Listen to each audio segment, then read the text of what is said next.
राधे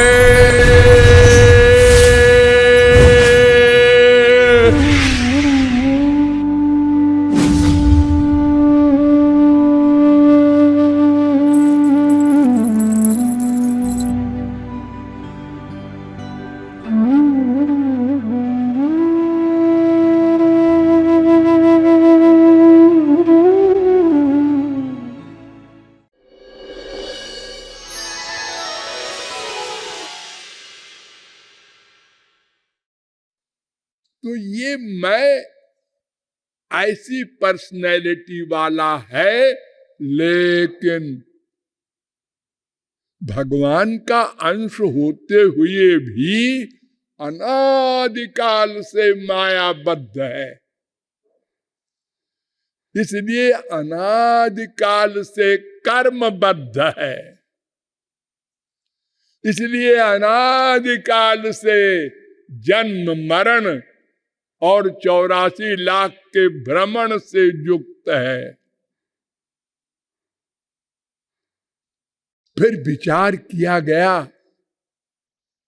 कि ये थियरी से जान लेने से तो काम नहीं बनेगा। मैं को और मेरे को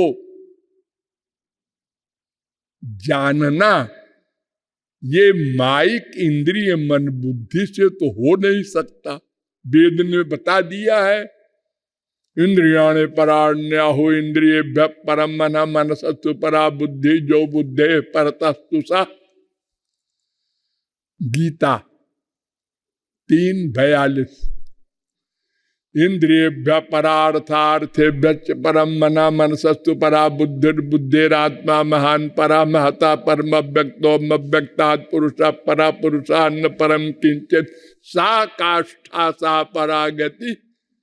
कठोपनिषद 1:3-10, 1:3-11।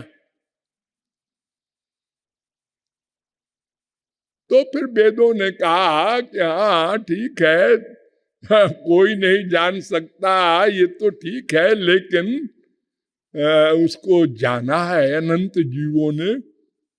आज भी जानने वाले इन्हें गिने हैं, आगे भी होंगे। वो जिस पर कृपा करके अपनी शक्ति दे दे, उसकी कृपा भी कुछ शर्त रखती है। उस शर्त को आपके सामने रखकर बताया गया। एक कर्म कर सकते हैं हम लोग, एक ज्ञान कर सकते हैं, एक प्रेम कर सकते हैं। ये 3 चीजें हम लोग कर सकते हैं। तो कर्म धर्म जो वेद बता रहा है, वो अगर हम करें विधिवत, तो नश्वर स्वर्ग मिलता है। तो हमारा लक्ष्य नहीं प्राप्त हो सका, माया निवृत्ति या भगवत प्राप्ति। तो फिर ज्ञान का अवलंब लिया गया। उसमें भी अधिकारित्व इतना बड़ा है कि हम किसी भी प्रकार इस कलयुग में तो अधिकारी बन नहीं सकते। और अगर सतयुग वगैरह में बने भी है अधिकारी, तो मार्ग से गिर गए हैं।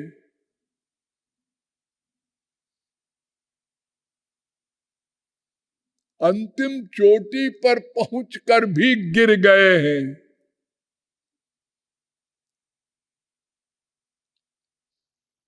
उनकी 7 भूमिका मानी गई है: अज्ञान, भ्रांति, आवरण, अपरोक्ष ज्ञान, परोक्ष ज्ञान, दुख निवृत्ति, तृप्ति। ये 7 भूमिका लांग भी गए जो ज्ञानी।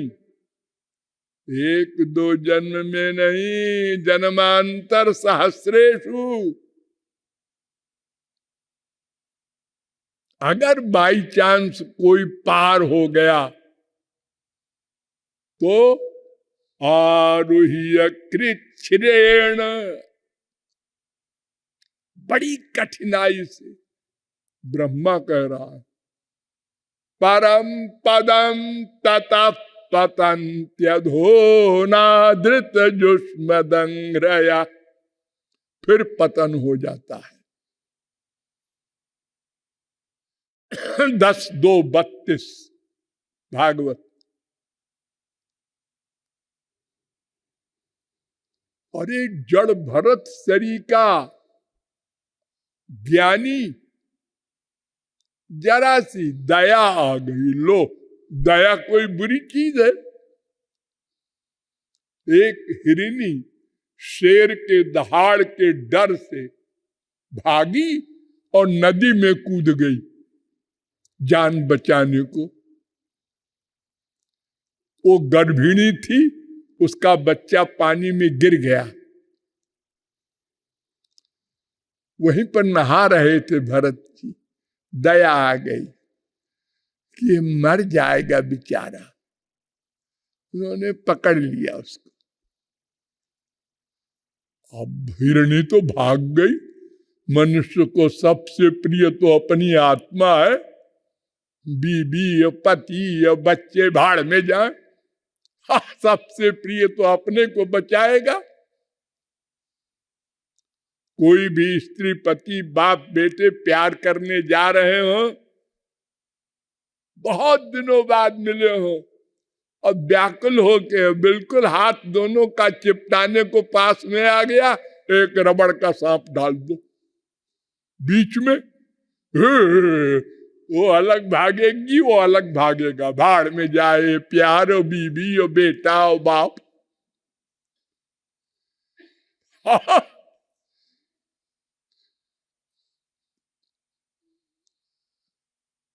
तो भरत जी ने उसको पाल पोस लिया और अपना हमेशा साथ लिए घूमे। और तो छोटा बच्चा जो होता है, चाहे गधे का हो, अच्छा लगता है।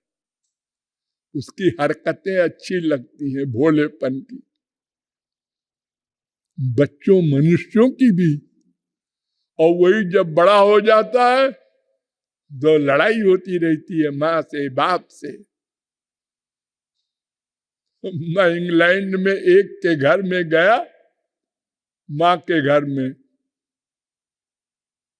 तो उसका लड़का उसी के बगल में रहता था, अलग हो करके, अपना एक लव ऑफ करके एक लड़की के साथ। तो माँ ने उनसे कहा, महाराज जी आए हैं हमारे यहाँ जगत गुरु इंडिया से, आओ। हम तो कभी नहीं गए माँ के पास, 4 साल हो गए, 6 साल हो गए, मैं नहीं जाऊंगा। अरे तुझको मैंने पैदा किया है रे, पढ़ाया लिखाया है। अरे तुम्हारी ड्यूटी थी, किया है। तुमको भी तुम्हारे बाप ने पढ़ाया लिखाया है, पैदा किया है। तूने हमको कर दिया, सब बराबर हो गए। ये हाल है हमारे संसार का। तो इतना प्यार हो गया उनका कि जब मरने लगे तो शिष्यों को बुलाया और कहा, देखो भाई बच्चों, ऐसा है जैसे तुम लोग हमारे प्रिय हो, उससे अधिक हमको हिरण प्रिय है। तो जरा सब लोग ख्याल रखना, इसका कोई कष्ट न हो, कोई परेशानी न हो। और मर गए। तो मरने के बाद जजमेंट हुआ भगवान का, तुम्हारा मन हिरण में था, तो यम यम वाप स्मरण भावम त्यजत्यंते कलेवरम तन तमे वैत कौन्तेय सदा तद्भाव भाविता।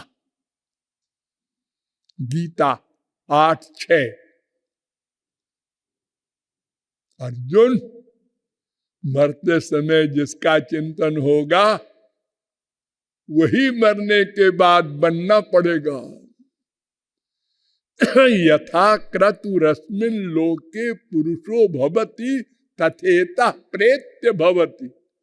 छांदोग्य उपनिषद 3:14-1। हिरण बने लेकिन स्मरण रहा पूर्व जन्म का। हाँ, मैंने ये बेवकूफी की थी, हिरण से प्यार करके ज्ञानी होते हुए भी अज्ञानी बन गया। ज्ञानम क्षरति हो गया, ज्ञान नष्ट हो गया, माया हावी हो गई। तो ज्ञान की अंतिम सीमा पर पहुंचकर भी पतन हो जाता है। तो वो मार्ग भी हमारे काम का नहीं। देखो, ये 3 प्रकार का आनंद होता है। सुख एक जड़ जड़ संयोग जन्य सुख। नंबर 2 जड़ चेतन संयोग जन्य सुख। नंबर 3 चेतन चेतन संयोग जन्य सुख। जड़ जड़ संयोग जन्य सुख क्या है?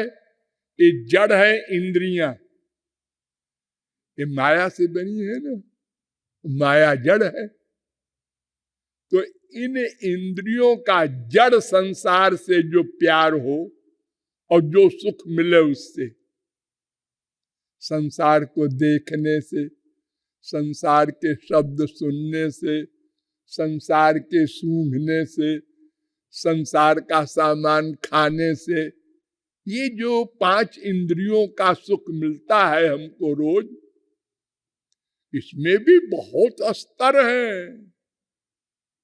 हमने तो साहब बहुत गरीब हैं, कभी रसगुल्ला खाया नहीं, गुड़ खाते रहे जिंदगी भर। ऐसे भी गरीब है हमारे देश में। और सब बड़ी बड़ी दुनिया की चीजें खा लेने वाले कहते हैं अजी सुनते हैं स्वर्ग में अमृत है, वो कैसा होता होगा, वो मिलता अगर अमृत।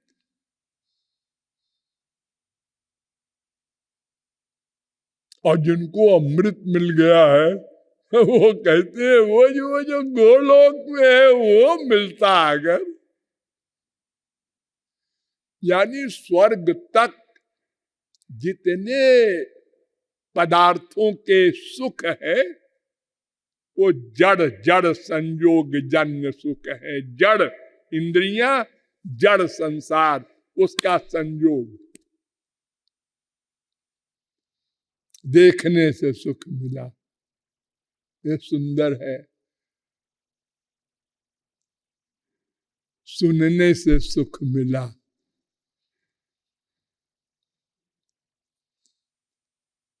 और जड़ चेतन जन्य सुख क्या होता है?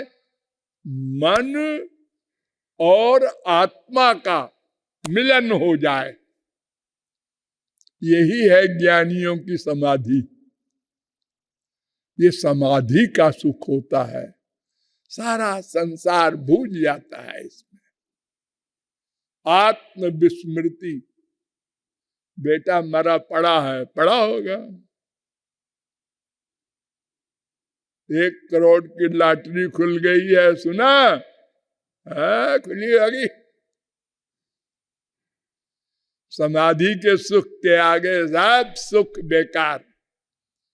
वो स्वर्ग का सुख भी बेकार।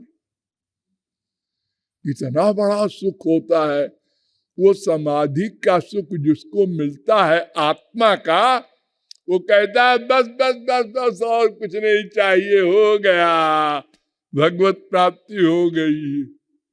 धोखे में आ जाता है। अगर उसका गुरु श्री कृष्णानंद नहीं प्राप्त किए तो वहीं रुक जाएगा और फिर पतन हो जाएगा।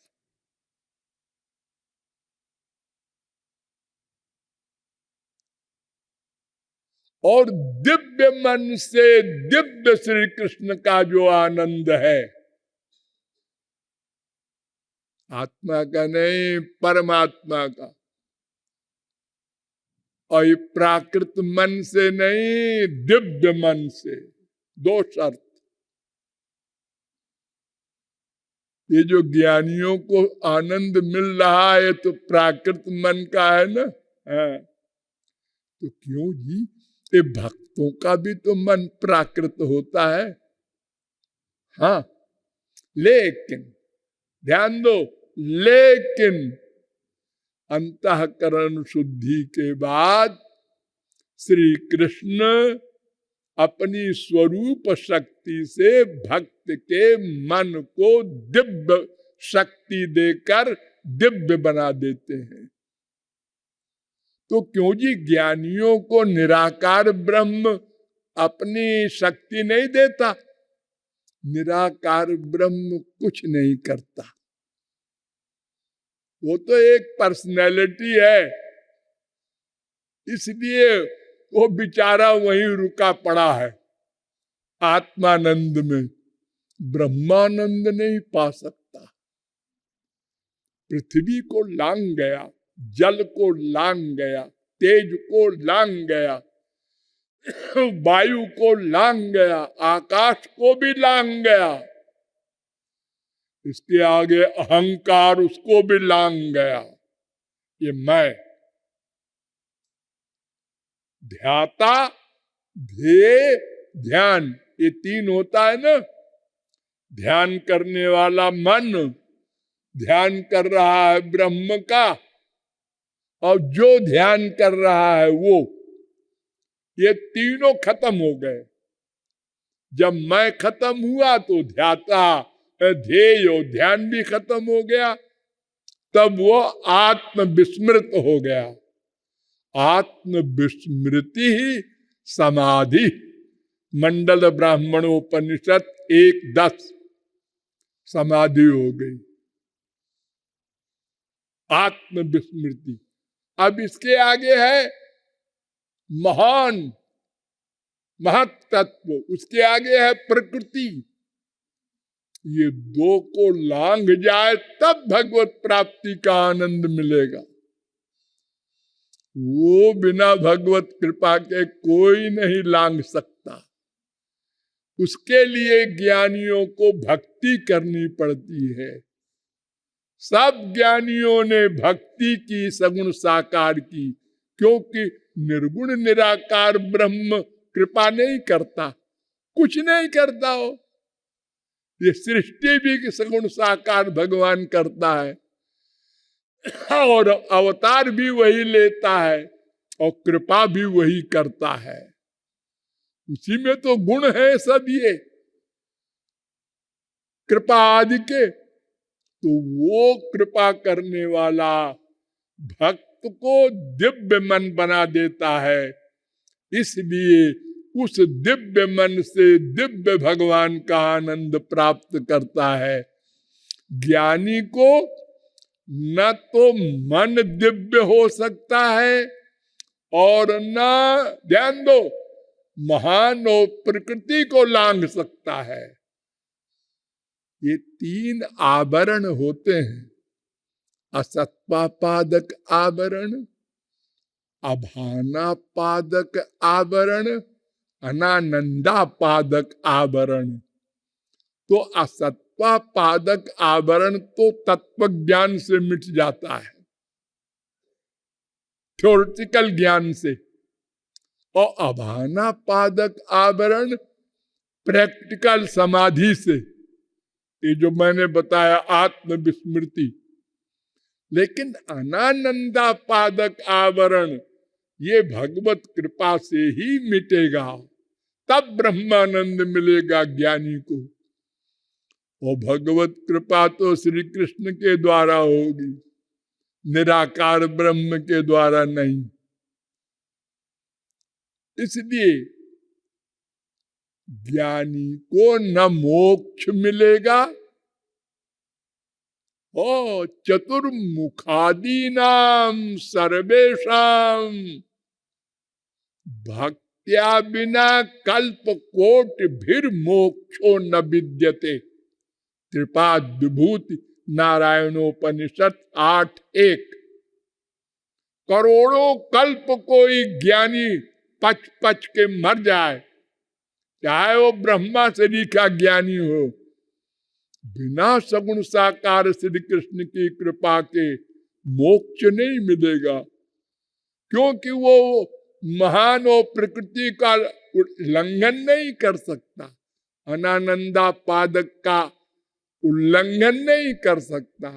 वो माया है, माया के लिए भगवान का चैलेंज है, मामेव ये प्रपद्यन्ते माया मेताम तरन्ति ते, गीता 7:14। अतएव ज्ञान से हमारा काम नहीं बनेगा। और फिर कलयुग योग यज्ञ नहीं ज्ञाना,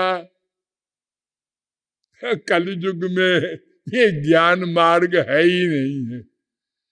यही कलिकाल न साधन दूजा, योग यज्ञ जप तप व्रत पूजा। रामचंद्र के भजन बिनु जो चाह पद निर्वाण, ज्ञानवंत अपि सो नर पशु बिनु पूछ विषान।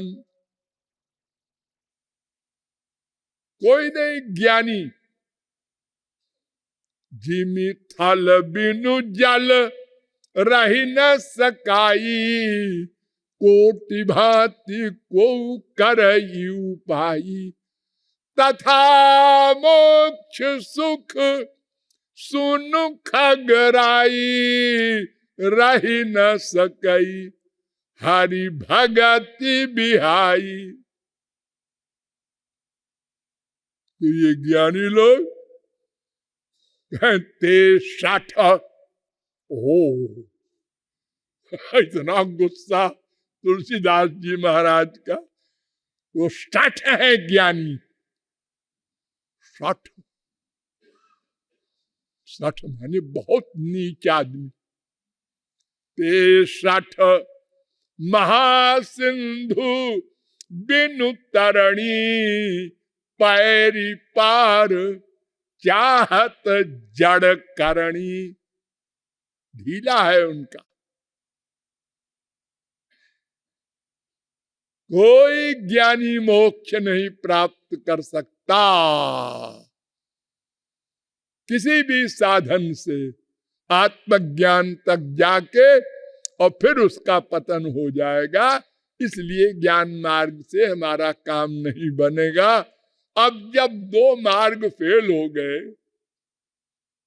हमको पूछना था इन 3 भाइयों में रमेश कौन है। तो एक ने कहा हमारा नाम दिनेश, दूसरे ने कहा आपका सुरेश, तो फिर वही है तीसरा वाला, चौथा कोई है ही नहीं। लेकिन कैसे, फिर बताएंगे। बोलिए लाडली लाल की।